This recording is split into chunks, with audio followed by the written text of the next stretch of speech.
record is on. And ladies and gentlemen, my name is Sharon Whiteman, and I partner with Dana Hunter and Gary Knapp each week to bring this training series to Manatech, Australasia, Asia, and across the globe. And today, our favorite speaker of all time and the most generous speaker of all time is Dr. Steve Nugent. Now, I know there's been quite a few new people invited to this call and to watch this recording down the track. So just to give you some of his extensive background, Dr. Steve Nugent is Manatech's Chief Science Officer and Chairman of the Global Scientific Advisory Board. He has more than 40 years of experience in the area of integrative medicine. He has tested more than 6,000 dietary supplement products and formulated more than 100. He is internationally recognized as an expert in his field and has been teaching doctors for more than 30 years. He is Manatech's most requested speaker worldwide. He's earned multiple degrees, graduating with top honors at both the undergraduate and graduate levels. His areas of studies include integrative medicine, health and wellness psychology, leadership psychology, organizational psychology, neuropsychology, biological anthropology, nutrition science, and business administration. Dr. Nugent has served as president of the International Association of Complementary Medicine and is president emeritus of the American Naturopathic Medical Association. He is a professional member of the American College of Nutrition. He was awarded the Servant's Heart Award by Manatech Associates in 2007. Dr. Nugent is one of Australia's favorites. He carries the heart for our health, our well-being, and education of everyone he meets. He's passionate about giving the power of wellness back into the hands of everyday people. And, you know, you're going to want to make sure that anyone you love and know about has the opportunity to listen to this education. So today we're talking all about men and men's health and well-being. Dr. Nugent, thank you so much for being here. My pleasure. And Sharon, I want to thank you for suggesting today's topic. I think it's really good of you to do that. I'm always asked to do, pick a Manatech product and do a Manatech product training, which I always do. But for you to make this suggestion, it just major kudos to you. And I think people are going to understand why I'm saying that as we get into the beginning of this. So thank you for making this suggestion. Well, it was definitely a team effort, to be honest. But yeah, no, then to all of you. Been really well embraced and obviously overdue. Yeah, and a great team you have with Diana and Gary, a really great team. And corporate's really come to the party with this. It's been fantastic. So. Wonderful. Well, I didn't know that Australia had a Men's Health Week, which I think is a really good thing. And you're all going to learn why I think that's a really good thing in the next few minutes, because men need help in this area. Okay, and I say that not just as a practitioner, but obviously as a man. And so we'll get into, we're going to integrate in this presentation, Sharon, a little bit of the psychology and the biochemistry together. And again, this was partially your suggestion as well. So I do appreciate that. Gives us an opportunity to integrate that, which is a good thing. Thanks. So I'm a little bit challenged when it comes to this technical stuff. I know about human bodies and human health and neurobiology, but when it comes to operating Zoom, I'm not the best guy in town. So if I just do the share screen thing, then we should be okay with that. And then find your PowerPoint. Except I don't find my PowerPoint. What the heck? Sometimes there's a lot of windows that do that. All right, hang on one second. No worries. So for those of you that are new here today and didn't hear us chatting at the beginning or just arriving, we're having, this is a very important topic. We're also having a bit of a laugh because all the women, the men were confessing that their wives were instrumental, wives or mothers or women in their life were instrumental in getting them onto this program. And then the women were confessing that they were still years later helping their husbands make sure they take it every day. So Dr. Nugent, I'm going to go off camera now, but I'll be right here if you need me. All right, great. So I guess everyone can see my screen now, I hope. Yes. So at the request of Sharon and Diana and Gary, we're going to talk about men's health. Now that includes mental health. So we'll talk about some psychology. Keep in mind that in a less than 1 hour presentation, we couldn't possibly cover all of these things in detail. That just can't be done. So this is kind of an overview of what I feel are very important topics as it relates to men's health. And so we're also going to talk about brain health, prostate, and hormonal health. We'll talk a little bit about the nutrition of aging as well. Well, there are a few things that a lot of people just don't know when it comes to men's health. And I would say including and especially men don't know a lot of this stuff. So let's start with sort of the way people think. Now, a lot of how we think is determined by the way our brains are structured. And so I'm going to throw in a little bit of neurobiology for all of you, which I hope that you'll find both informative and hopefully even maybe a little bit entertaining to learn some of this information. That there are indeed structural differences between male brains and female brains. Oh, and before I go too much further, I get way too many emails to get into circular conversations with folks about, differences between men and women. I'm just not going to go there, folks. I'm going to present to you as a scientist, and I'm going to give you facts, and I hope that these facts will help you make good decisions about your health. That's where it'll be, okay? Because gosh, I'm getting so many emails now. I can't possibly answer all the emails. I want to, but I can't. So, structural differences. It is indisputable that there are structural differences between the brains of men and women. That's not an argument. And there are also certain behaviors which are innate behaviors. And these behaviors are to a very large extent based on the structural differences in our brains. Now, some people get a little uptight about that because then they think, oh my gosh, are you saying that we have certain behaviors that simply can't be changed? Well, I would say that there are certain survival behaviors that can't be changed. For instance, you do need to eat. If you don't eat, you will not survive. And so there are innate messages coming from the brain through your genetic code that tells you that you must eat. So there are certain innate behaviors that, you can modify, like how much do I eat, when do I eat, but push comes to shove, at the end of the day, you're going to have to eat, okay? So what I'm trying to say to you all is that there are innate behaviors, and that means, and if we say this in modern terms, genetic behaviors. So there are things that are printed into your genes that tell you how to behave. These are not things that you learn. So the old nature versus nurture argument is what we're talking now. And these are not things that you learn. These are things that are actually printed in your genes before you are born.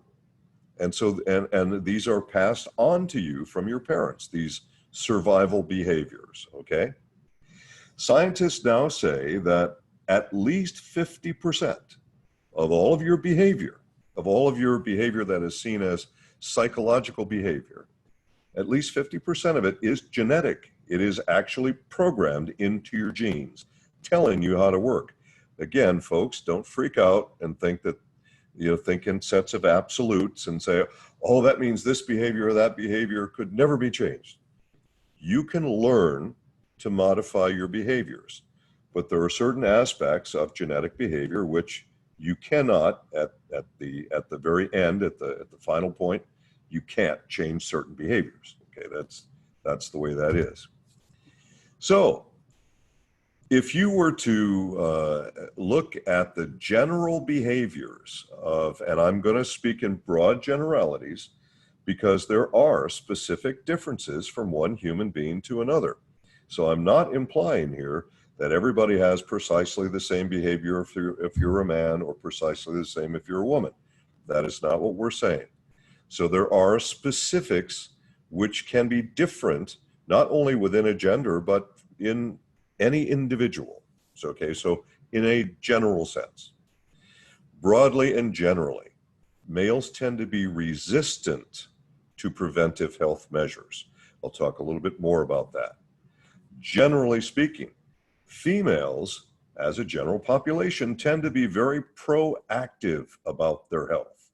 Women are thinking about proactive measures. Men typically, and there are exceptions, of course, but men typically are not thinking about proactive measures for their health. The average male is like, well, if I hurt, I'll go get a painkiller. Or, you know, if I need to get a drug or a surgery, I'll do that. Otherwise, everything that my female partner says is nonsense. Okay. So that tends to be the general. And again, there are exceptions, like our good friend Gary Knapp. He's clearly an exception. But in general, the overwhelming majority of patients who go to see a natural practitioner, so an integrative health practitioner or a naturopath, or I'm not sure if you have chiropractors in Australia, anyone who's doing natural health measures or offering dietary supplements, the majority of the patients they will see will be female. In fact, an overwhelming majority of the people who buy dietary supplements are female. And generally speaking, and as some of you may have heard open mic comments when we started, generally speaking, when I was in practice, what I observed is that men tended to be less cooperative as patients, and women pretty much had to drag them in to get their health taken care of and force them to be seen because, well, they're men and, you know, they're tough and they're just, you know, this is all nonsense. If I'm in pain, you know, I'll go get a surgery or a medication. That is unfortunately innate thinking that is part and parcel with the structure of the male brain as it is compared to the female brain. I'll give you more on that as we proceed. Some of you may find this interesting. In fact, I could easily do a full hour on the differences in the structures of the brain between men and women. I think a lot of you would find those pretty interesting. But to stick on the topic I was asked to speak about. So, give you some examples. The portion of the brain, or the portions, I should say, of the brain, which make a person open to proactive health behaviors tend to be significantly larger in females in their brains than in the male brains. There are certain behaviors which again are innate behaviors. So these are pressed into your genetics, if you will. Certain behaviors that can't be changed, but there are behaviors that men can learn to change. So if there's nothing to, and you know, people tend to, the psychological studies are very clear on this, by the way. Human beings, in almost every case, tend to follow the path of least resistance. And that's a survival mechanism, by the way. That's an innate survival mechanism. So it's not good or bad, it simply is. And part of the makeup of the male brain is to not be open to these behaviors, but they can learn. And that's important. So ladies, there is hope for you to help your men become better stewards of their own health. You can help them with that. And ladies, your men do need help. You learn more as we proceed.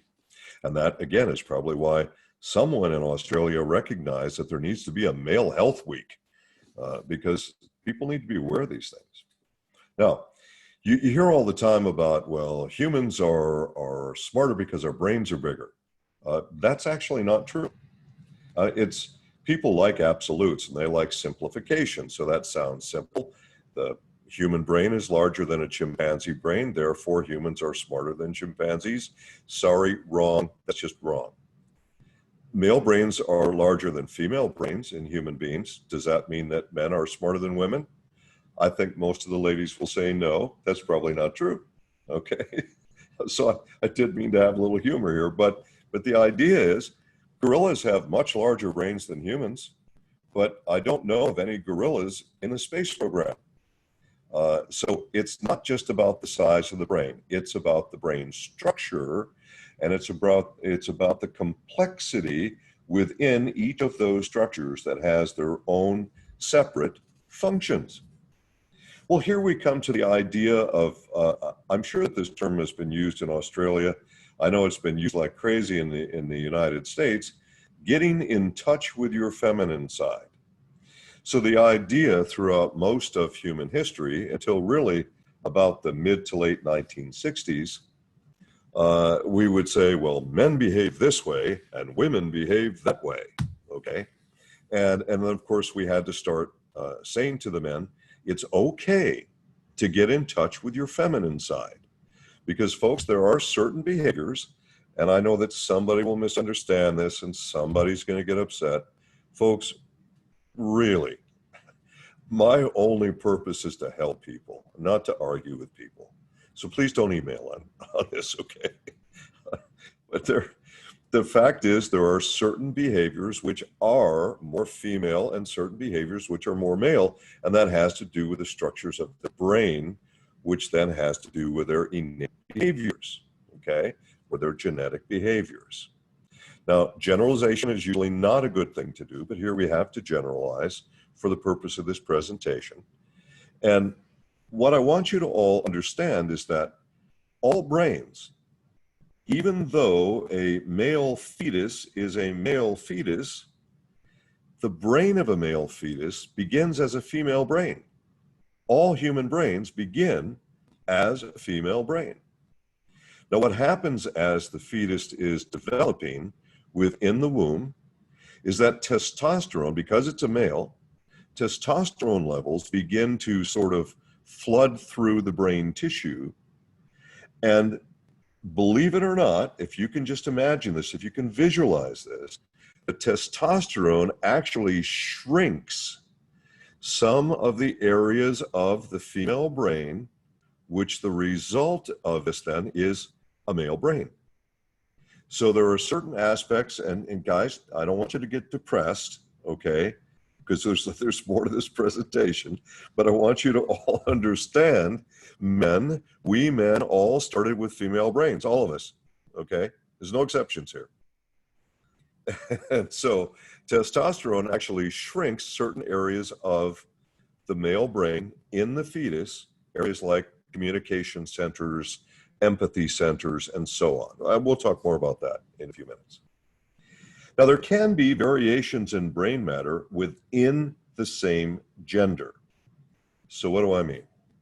So you will have some females, as an example, who will exhibit more male behavior, and you will have some males who exhibit more female behaviors. And I don't want you folks to go out to extremes and all that, but just understand what I'm saying, that within a single gender, there can be variations in the proportion of genetic male and genetic female behaviors, okay? All right, Tim, here's a couple of examples. I mentioned the empathy centers. So generally speaking, and there are exceptions, of course, and remember that men can learn. So men can change, men can improve, all right? And I do mean improve, because if you add new pathways through a process that's called neuroplasticity. So neuroplasticity is a reality. It's not a question, it's a reality. If you work an area of your brain consistently, day after day after day, you will actually grow new pathways in that portion of your brain. You will actually cause that portion of your brain to actually get bigger, to expand. So men can learn behaviors that are not innate to them, that are not genetically programmed to them. Now, some men will learn more than others, and this will be to a great extent based on something called selection pressure. So we go back to path of least resistance. If you have a bunch of men who have no female influences around them, and they all have stereotypical male structure and stereotypical male behavior, they have no reason to create new neuroplastic pathways. They have no reason to, because you follow the path of least resistance. But when men associate with females, now they have a reason to begin to adapt certain behaviors that we may say getting in touch with your feminine side, all right? hopefully this is coming through clearly for everyone, and no one's getting upset with me, I hope, but I'm just telling you the science behind this neurobiology.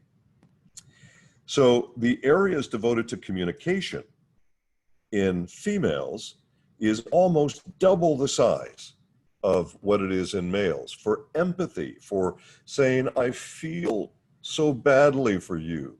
I feel your pain. I feel that you're hurting. So empathy is almost double the size in females as in males. And that's why you often have the responses that you have from males. It's not that males are bad people.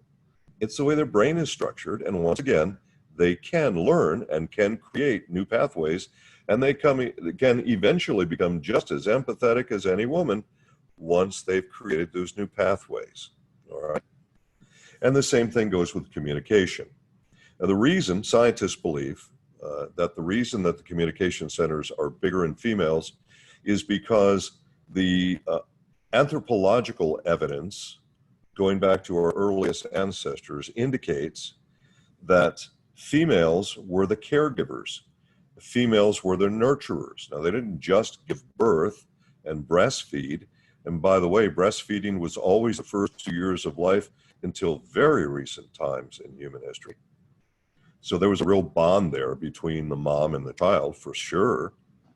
And that was because they were getting the nutrients that they needed from breast milk. It was the best source for any baby. It still is, by the way.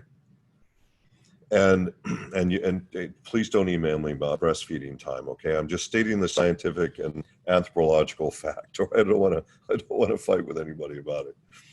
So, with this in mind, the areas devoted to communication have to be bigger in a female if she's the nurturer, because so much communication has to go on, not just between females who are cooperating in the community, because cooperation takes communication, but also with the children. More communication is necessary. The anthropological evidence indicates that the majority of males functioned as hunters, and hunters need to communicate less. If you've ever been hunting, and I don't know how, if that's a popular sport in Australasia or not, but it's quite popular in the U.S. It's a tradition for many males in the U.S. And with hunting, you have to keep your mouth shut. You got to keep quiet. You got to be as quiet as you can be. And if you're hunting with a group of men, you use hand signals and gestures and nods. You don't talk. So if scientists are correct about this, then that would explain why the communication center in women is far larger than it is in men. Now, can men expand their communication center? Of course they can. Of course they can. We go back to neuroplasticity again. But men, here's the saving grace for us. Our section of the brain for visual spatial is much larger than it is for women. And you know what that means? That means we can throw a spear better than the average woman can any day. That doesn't make you feel real good, does it, guys? Well, it's actually been tested, and it's been shown that men can throw spears better and more accurately than women. And it has to do with the structure in our brains. And again, this supports the scientists who believe that throughout most of human history, before farming began, that males were hunters and that women were nurturers and caregivers. And this is why the scientists believe that women today, even as our society has changed, and women now have very different positions in society than ever before in history, as far as we know. And this, again, is about neuroplasticity. So females can change behaviors, males can change behaviors. But generally, this is why women are more aware and they are more proactive about the health and the well-being of their family. You know, males are like, well, didn't I tell you I loved you last year? Do I have to say it again? Don't you just know it? Do I have to say it? Do I have to say it? Okay, I'm exaggerating a little bit, obviously. but there are certainly differences between men and women. So convincing men to take care of themselves can be a really tough job. And in fact, the only time that men tend to want to initiate this themselves, once again, with the exception of very rare men who really are tuned into preventive health, but for most men, it's only about power. So bodybuilding is a great example. Men will voluntarily do bodybuilding, but that's because the result is a psychological perception of an increase in power. So as the body is built up, it becomes stronger. Now you have more power versus other males who are less built up. This is an innate behavior. And males perceive that, and it's not always the case because we don't want to stereotype and say that all women are only attracted to muscular men. Scientific study actually proves this is not true. But some women are exclusively attracted to men who are more muscular. And so men perceive this as, if I build myself up, I have a better shot at getting the mate I want. Okay, so that's the idea. And as I mentioned before, women usually have to drag their men into seeing a healthcare practitioner. Well, in most categories, and this is why you need a men's health week, men don't know this. In fact, I think most women probably don't know this either. But in most categories, men require more nutrition than women. Now, men tend to think of it the other way around. I don't need that supplement stuff. I just need a steak and a beer, right? Well, no, that's not the case. That's not what science says. All vitamins and most minerals, not all minerals, but most minerals, can be dosed by body weight and or body size. Generally speaking, men tend to be larger than females. So I'll cover that in a little more detail in a moment. Now, exceptions to this are going to be if women are menstruating, they're going to need more nutrients that contribute to hemoglobin because they're losing so much iron when they menstruate. And of course, men don't go through that. If women are pregnant, they are feeding two people, not just themselves. So they have an increase in nutrients required. And of course, if they're breastfeeding.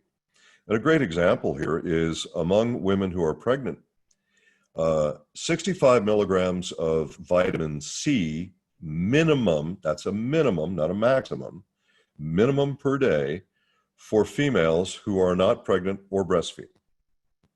For men, it's 90 milligrams. So we see that the male has a significantly larger requirement for vitamin C than the adult female does. The exception, of course, is if the adult female is either pregnant or nursing. Pregnant women need 120 milligrams minimum, not maximum, minimum of vitamin C. So what I'm showing you here is men in almost, not every category, but almost every category, require more nutrition than women. Yet, the majority of people who buy dietary supplements are women, not men. And scientific surveys show that men tend to make less healthy dietary choices than women. Now, some of you ladies are probably chuckling as you're listening to this, but it's true. Men as a group tend to choose less healthy food than women do. So what does this mean? Men require more nutrition and are probably getting less from food than the women are. This makes it even more important to have a men's health week down there in Australia. Let's start with brains. I mean, there are two things that if you don't have them working right, there's not much point in hanging around. If your heart's not working, you can't hang around. And if your brain's not working, why bother hanging around? Okay. Because if there's no brain, there's no you, right? So the nutrients for the brain are the same for men and women. There's no difference. And you see these nutrients on the screen right now. DHA from omega-3. So when you take an omega-3 supplement, you are taking both DHA and EPA, but it's the DHA portion that you need for the brain. Magnesium. Oh, folks, I could do 300 pages on magnesium, honestly. The average person has no idea how important that mineral is. And the problem that we see everywhere, first of all, is not just that nobody seems to know how important it is, but only approximately 1% of the magnesium in your body can be found in your blood, and your medical doctor has been taught to test for magnesium by checking your blood. Well, he or she cannot check for more than 1% of your total. In other words, checking your blood for magnesium doesn't actually tell you how much magnesium you have. It doesn't tell you how much functional magnesium you have for your body. That presents a very, very big problem. And when I was in practice, I always recommended to every physician I taught, and I've been teaching doctors for more than 30 years, that they don't bother with a serum. Serum means blood. So they don't bother with a serum magnesium test, but instead that they use a red blood cell magnesium. Now, that will not be a test covered by most insurance companies in the countries where insurance companies pay for that sort of thing. And not all countries are different to how you do this sort of thing. But red blood cell magnesium is the way to find out how much magnesium you have, not serum magnesium. Serum calcium is fine, but serum magnesium is not fine, okay? In addition to that, the brain requires some B vitamins that are super important for brain function: B1, B6, folate, B12. In fact, those 4 vitamins, those 4 B vitamins, are crucial to making you feel happy. I mean, vitamin B1, I actually call it all the time, I call it the happiness vitamin. If you have enough B1, it's pretty hard not to be happy. It's pretty hard not to smile. It's that important for the chemicals in your brain that determine whether you're happy or sad, okay? Now, you've got to have vitamin A, C, and E for your brain, and glycans. Now, glycans are not listed by any reference I've seen yet, I say yet, as an essential nutrient for the brain, but rather a necessary nutrient for the brain. There's a difference, okay? But as far as I'm concerned, based on scientific study of human brain function in double-blind, placebo-controlled human tests that showed us the function of glycans as it relates to brain function. So your thought process, cognitive function, your memory, your mood, your irritability levels, and so on. All of these were improved with glycans in human double-blind, placebo-controlled study, okay? Well, it happens that depression is it's a very big problem for men. In fact, men suffer from depression, men and women both suffer from 2 kinds of depression. One type is situational. So that depends on events going on in your life, the things going on around you. The other type is chemical. You could also make the case for a structural, and that would be brain structure causing the improper production of chemistry to keep you from becoming depressed. Okay, so you could make the case for that as well. So when we talk about depression, if you're talking about chemical depression, that's a different thing than situational depression. Now, nothing is going to change a bad situation except time and healing, and sometimes counseling, and sometimes the help and of a friend or just somebody just taking you in their arms and just giving you a good, sincere caress and hug, and so they can feel that you care and that you love them.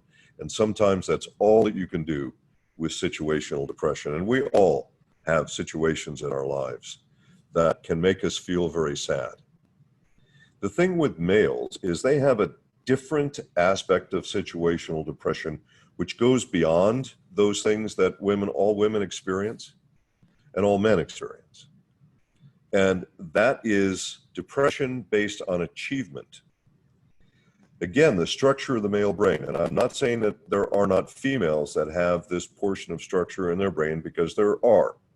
So again, there are differences within genders, all right? So don't try and absolute me on these statements I'm making here.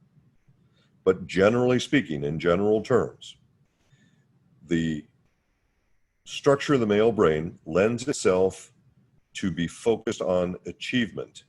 And if a male does not make that achievement, he will become unhappy, depressed, and sometimes so severely depressed that the result is suicide. In fact, males are 3 to 4 times more likely to successfully commit suicide than females. And almost all of this is achievement based. Males have, in the structure of their brain, they have an innate program that says they must achieve, they must win, they must be number one, they must succeed, they must have recognition of their importance, they must have recognition of their self-worth in whatever that achievement is. When a male can't have that, he has a chemical cascade that makes him depressed. Literally, the thought and the chemistry together. This, for many men, will cause them to actually take their own lives because they feel worthless. Because, and you can't, it's so hard to help a male who is in this mindset. It is so difficult to help a male feel any degree of self-worth if they have failed in whatever their achievement goals were. And I'm not talking about little things like, scoring the points at the football game. That's not what I mean. I'm talking about big things, big, important things. We see this particularly in males who feel that they have failed in relationships, males who feel that they have failed as providers. And I could go on for 2 hours on this, but I won't.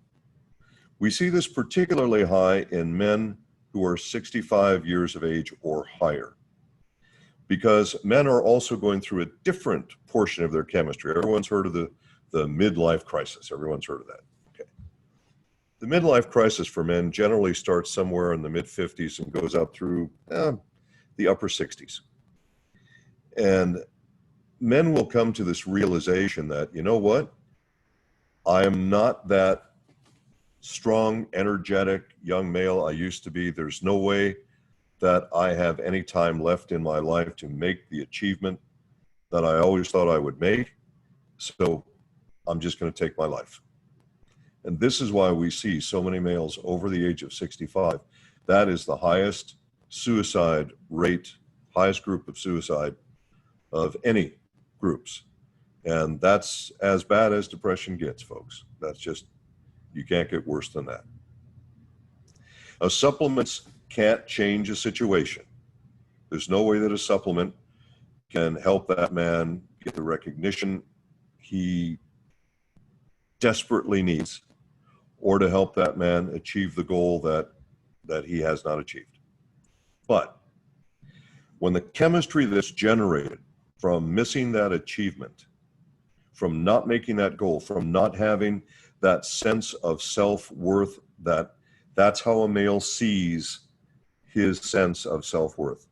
And there are exceptions, of course. There are those rare exceptions, but I'm talking in general terms now. What will happen is the chemistry produced, the negative chemistry that's produced, is going to cause that male to require more magnesium and more B vitamins than he required before the depression. So it's not that the supplement changes the situation, won't do it. The situation is the situation. Other things can be done, as I mentioned before, in terms of counseling and caring and recognition and various things that can be done. But that change in chemistry will make that man require more magnesium and more B vitamins. So keep that in mind as we proceed. Now, women innately, as I mentioned before, it's a program in women. And yes, of course, there are exceptions. There are some women, you see the news story, which is rare, folks. It's so rare, where you see a woman who, murders her children or something like that. But that is so unbelievably, incredibly rare. The only reason that anyone even knows about it is because it makes a news story. It's so rare. Generally speaking, women are innately programmed to care. They are innately programmed to be proactive for the health and the welfare and the well-being of their families. And men, well, I'm a man, I'm sorry to say this, but men are not innately programmed that way. Now, can men learn that? Of course they can. And generally, you learn through experience. And some would say you learn through failure, and I would go with that as well. Even when you fail, you still learn. And you want to make sure that you take what you learned and improve. They say things like, well, you don't really appreciate what you have until you don't have it. And that's true. It is true for most human beings. And very often, if a man fails in something or he loses something or someone, then he begins to change. He begins to make new neural pathways. Now, are there some men who are more programmed from birth with that? Yes, of course. Of course there are. And that, again, is individual differences within the gender, as I've mentioned before. But generally speaking, men need to learn these things. It's not part of the genetic program. Whereas for women, it very clearly is. So, step one, men need a high potency, emphasize high potency vitamin mineral formula. Typically, the majority of men do not need iron supplementation. In fact, about 75% of people in modern countries do not need iron supplementation, which is why I have always recommended that we make vitamin mineral products without iron on purpose. The 25% who need iron supplementation also very often need medical supervision. And what I don't want is for people to be taking a supplement alone if they also need medical supervision. I want them to have that. And that's why it has always been my philosophy to make vitamin mineral products without additional iron supplementation. Okay? So that question comes up all the time. Now you have the answer. Men typically don't need it, and it's because of male dietary choices. Males tend, in general, to eat a lot more meat than women. In fact, because of the pH of women versus the pH of men, the chemistry of women versus the chemistry of men, women tend to not only be more alkaline in general, but women tend to have appetites for more alkaline foods. Men tend to have appetites for more acidic foods. Men eat more meat because they have a genetic program that says they must. They have to eat more protein because they have more muscle mass. And you can't maintain your muscle mass unless you eat enough protein. This is, again, generally speaking, why males eat a lot more meat than women do. Before the whole cholesterol nonsense, I say nonsense because for 50 years or more, the entire world population was fed this nonsense that if you eat fish, you won't get heart disease, and if you eat meat, you will. That's complete, total, utter nonsense. It's been disproven in study after study after study, but the media apparently still doesn't know it. The general population doesn't know it. And even most healthcare practitioners still don't know it, even though it's been disproven. So before all that started, before any man was told, oh, if you eat meat, you'll get heart disease. If you look at the past, you look at the records, you'll see that men would choose meat, usually red meat, and women would choose seafood. If they had that choice in a restaurant, that would be the choice that would be made. Seafood's very easy to digest, and red meat is the hardest to digest. So that goes back to your differences in the systems. Red meat is very high in iron. In fact, the redder a meat is, the more iron it has in it. So it's pretty rare to find a male who's short on iron, unless, of course, that male is a vegetarian or a vegan, then it can be a different story. They need to supplement high B vitamins and magnesium in particular. And when I close this, I'm going to give you more information about magnesium. But B vitamins are stress vitamins. B vitamins are necessary for conversion of carbohydrates. B vitamins are necessary to produce a wide range of enzymes. B vitamins are essential to your nervous system, to your brain function, so many things. And magnesium, folks, magnesium has more than 600 functions in the human body. That's why I couldn't possibly detail a magnesium in one talk. It simply can't be done. There's too many functions. Okay. And too many potential problems if you're not getting enough magnesium. And males need to have a minimum of 10 grams more protein per day than females, minimum. So males have to, as a minimum average, have 56 grams, females 46 grams. But the larger the male is, and the more muscle mass he has to begin with, the more protein he has to eat. And this is why sometimes you'll see bodybuilders who eat unbelievable amounts of meat and eggs every day because they need that extra protein just to maintain their muscle mass, let alone build more muscle mass. What about prostate health? Just as the female reproductive system, which gets a lot of discussion, there's just a zillion female products out there and so much information about female reproductive systems. Not as much on male reproductive systems. And most of this, unfortunately, is driven by money. Because, again, the majority of people who buy supplements are female. Most men don't buy supplements unless they think it's going to give them some edge, some performance edge, typically. But if a male's if he has seen a practitioner who says, you know what, you got some prostate stuff going on. All right, now, not before, but now the male will say, oh boy, maybe I should buy a prostate supplement. And men will usually go right out and do it, like right away.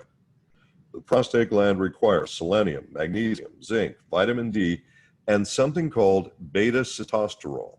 Now that's a plant sterol. And a plant sterol is not a vitamin or a mineral, and you have to get that separately from what you would get the selenium, magnesium, zinc, and vitamin D. If you as a man are missing those nutrients, if you're not getting enough of them, and if you've reached around, say, the age of 40-ish, your prostate's going to start to grow. It's going to grow big. And it's going to be pretty unpleasant as it grows. Trust me on this. You will not be happy with those results. The symptoms you have are not going to be good. Your prostate health will decline if you do not have those nutrients in sufficient supply. And keep in mind, once again, the average male makes less healthy dietary choices than the average female, and therefore gets less nutrition than the average female, yet they require more than the average female. Well, then there's alcohol consumption. Generally, males consume more alcohol than females. And there are exceptions, of course. But the male liver is about twice the size, on average, of the female liver, on average. And this is why when you read through material, it says, well, a woman should have only one glass of wine, but a man can have two. All right. Men can tolerate more, and generally speaking, so they tend to drink more.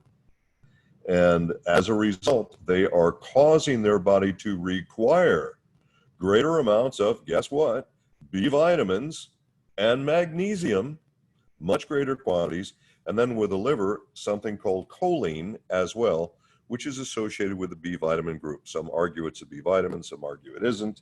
So we'll say it's associated with the B vitamin group.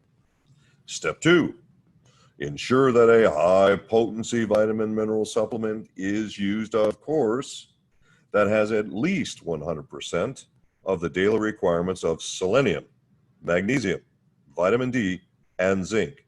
And make sure that as a male, you are taking a supplement that contains beta-sitosterol, because your prostate gland will not, understand what I'm saying, I don't like to speak in absolutes, but I'm going to say this again. Your prostate will not be healthy if you are not getting beta-sitosterol every day. You make sure you're doing it. And I've already covered the alcohol thing, so I won't belabor that. And then we go back to B vitamins and mood. B vitamins and feeling sad. B vitamins and being depressed. You need B vitamins to fight that. And as you consume alcohol, you are burning those up fast. Interesting exercise was done in Australia, actually, when they saw this to be a real problem among Australian men because of alcohol use. And what they did was they mandated that synthetic vitamin B1 be added to all grain products. So all products that make bread and muffins and buns and whatever sort of correct term is used in Australia to describe those bread products, those grain products. That's why you have that mandated by your government, because it's that important. And finally, what about aging? Well, you know, as you age, you are digesting your food less efficiently, whether you're a man or a woman. You're making less digestive enzyme every year of your life, starting around the age of 40. And most people are not taking a digestive enzyme product. So they're not supplementing what they need to digest their food as well. We can argue, and I think it's a strong argument, to say that because of less effective digestion, as we age, we are receiving less important nutrition, which in turn increases and accelerates the aging process. And studies on aging populations pretty much show us this across the board. One study that I found was interesting had more than 4,000 people in it above the age of 51. And some of them took supplements, as you can see on your screen right now, and some took them occasionally, and some didn't take them at all. And what they found was that almost nobody in this aging population was getting enough nutrition every day. Now, they found that the group that used dietary supplements was getting about 80% of what they needed, but even that was not enough. So they're eating and taking supplements and still coming up short. And the thing that the population tested was coming up short of universally across the board. There were other nutrients, but the big one was magnesium. Again, brain health, nervous system health, heart health, the list goes on. And of course, vitamins A, C, and E, which are required to help you fight the aging process. So people say, well, what do you do? All right, what you're looking at is what I do for my male health. This is not everything I do, all right? I repeat, this is not my entire nutrition program that I do every day. This is what I do for my male health requirements each day. I take Catalyst because it's providing my body with what I require in terms of vitamin mineral needs, with the exception of magnesium. As high as the magnesium is in Catalyst, and it's pretty high, I still take a supplemental magnesium, which is made by the exact same company and in the exact same form that I've added to the Catalyst formula for everybody. In addition, obviously, omega-3 with D3. About 70% of the people who have been blood tested for omega-3 have been found to be short of omega-3. And you need that. And men obviously need that. I use our product called Plus for beta-sitosterol, and Ambertose AO for my antioxidants for additional A, C, and E. And for my glycans, I use Ambertose Complex. And then people say, well, why don't you use this one or that one? Folks, it's the one I use. So if we have another talk sometime in the future, I'll give you more on it, but we're running out of time in this talk. So that is my personal choice for my body's requirement, okay? And I'm going to turn the screen back over to you, Sharon. Thank you, Dr. Nugent. Wow, I've got such interaction in the comments. Did we? Yeah, hopefully we do. Not bad. Oh, no, it's all great. Okay. sadly some wishes for some of the US products, but that's something that's a global challenge with all kinds of reasons. But a couple questions if you got a couple minutes. Sure, go ahead. Slightly off topic, but it's topical around the globe right now in regards to the information on ambrose and vaccination. So many people are facing having to be vaccinated with the flu vaccine to see their elderly family, and they're in situations where they feel coerced or concerned or frightened depending on their own health situation. Can you explain to us what the link is between ambrose and vaccinations? It enhances the benefit. Is it protective? It is modulatory. So let me give you the best response I can give you without having the company shoot me at sunrise. I hate being shot at sunrise. It's just too early in the morning. Awful thing. Anyway, there was a study done using our AmbroGuard. Okay, so we call it AmbroGuard. That's our trade name for it. So that is the premium form of arabinogalactan. That study was done on individuals who were given the flu vaccine, a pneumonia vaccine, plus a group who received no vaccine. And what they saw in the study was that individuals receiving that premium form of arabinogalactan, we call AmbroGuard, their immunomodulatory response to the vaccine was greatly improved versus those people who did not get it. So what does that mean in plainer language? If the immune system has an overreaction, this is bad if it goes too high. If it has an underreaction, so it's not responding to the vaccine, that's bad. So what you want is an immunomodulatory response that causes the vaccine to do what it's designed to do, all right? So what we saw is that the response to the vaccine was significantly improved in both the influenza vaccine and the pneumonia vaccine. Now with the pneumonia vaccine, of course, that's extremely important for older people. So I'm one of those older people. So if you're above 60, you need to start thinking about pneumonia vaccine. As we age, unfortunately, as we age, not only does our digestion become less efficient, our immune systems become less efficient. And so it is a time. I went throughout my entire life never thinking about a pneumonia vaccine for myself. I now personally do the pneumonia vaccine because I know that if I get a good case, I may not make it through the end of it. Okay, so I personally do it now. I am not permitted under law to say that someone should do it or shouldn't do it.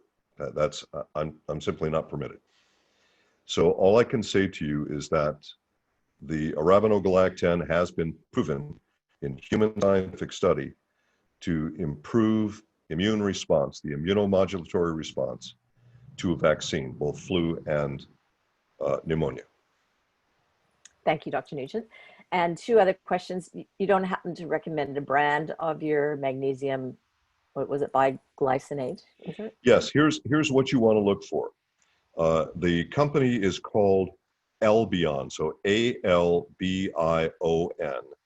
And so if you would look them up on the internet, you would probably see it as one, I think their company name is like one word, Albion Minerals as one word. And so Albion Minerals. And the form that I use is bisglycinate, as you saw on the slide. Bisglycinate is, what does that mean? So when you make an amino acid chelate, you're selecting an amino acid that matches best to that mineral, and that gives you the best absorption is the concept, okay? When it comes to absorbing a mineral through the GI tract, the best amino acid is called glycine. So for years, in fact, in the original catalyst formula, we used a single glycine chelate. But now we are using a double glycine chelate. So that's bisglycinate. So it's bi, bisglycinate. So now it's a two glycine molecule attachment. And the scientific study shows that it very significantly increases uptake of mineral into the blood. And so I use the bisglycinates exclusively now. Fantastic. So that gives them a great place to look. And then 2 questions from Diandra and Gloria. So Diandra, for everybody's background, and Gloria are health practitioners, and they run a clinic, and so they have some bit In more New Zealand. specific questions. Yep. In New Zealand, yes. Regularly, we are noticing iron deficiencies becoming common when doing blood tests to include the iron profile testing, iron ferritin, iron saturation, iron transferrin. Doctors usually do ferritin on a regular basis, but iron deficiencies becoming common in older men. Maybe its absorption is an issue. Would Dr. Nugent comment? And then secondarily, the relationship between bowel cancer and iron deficiency. Okay. Well, I think that you know, and Diandra and Gloria, I think that you both know that I can't respond to a question on cancer. You know that. Okay. So I'm sorry I can't give you the answer to that. But when it comes to, and just so everyone knows, I want everyone to understand this. The current legal opinion is the internet makes everything one country. So even though you've got one rule in this country and a different rule in that country, if there's a rule against it in one country, it violates that country's rule by having something on the internet. Okay. That's the legal, I'm not a lawyer, okay, but that's what I've been told. All right. And that's why I have to follow these rules.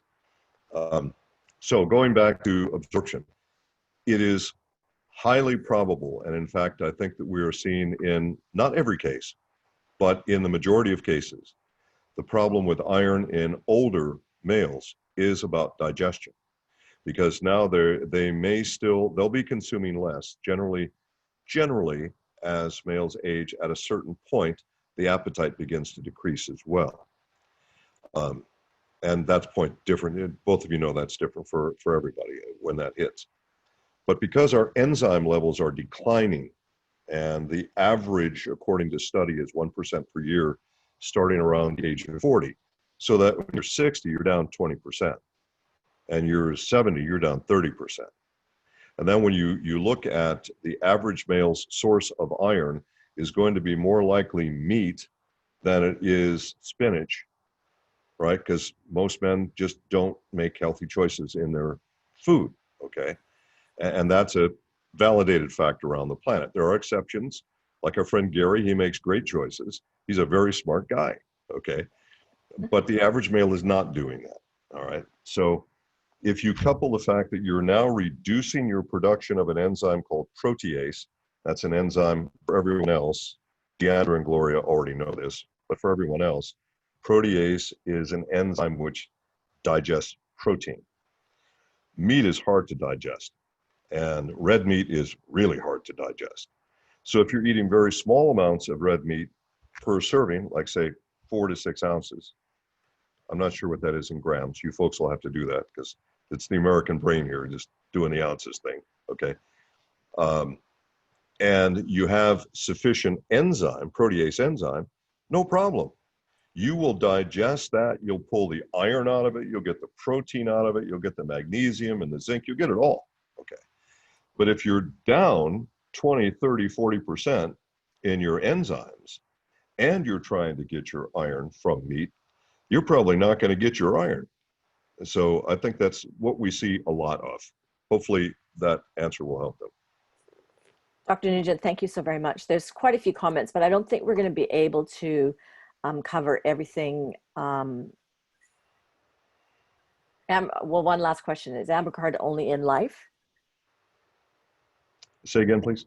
Is AmberGuard only found in Ambertose? No. AmberGuard is in all 3 Ambertose formulas. Good news. So yep. lots of prayers for GIzyme in Australasia, which I know is a government or a regulatory issue. It's a thing with the TGA that we've been trying to work around, and you know we're at the mercy of the government. I want you folks, believe me, I developed that product, and I have just recently improved that product to a spectacular level, and I really want you to have it down there. I really do. but we have to go with whatever your government says. I've got to hit them over the head with a big stick. So Dr. Nugent, thank you very much. That's a very potent hour and some, especially in your source to our questions. So God bless you, and we'll see you in 5 or 6 weeks, and have a great weekend. All right, everybody. Next week, I can't remember what we're doing next week. Oh, I know, Ty Tribble. His dog got sick last time, remember? So he's back. So everybody have a great weekend. Thanks for being here. We love you all. Bye.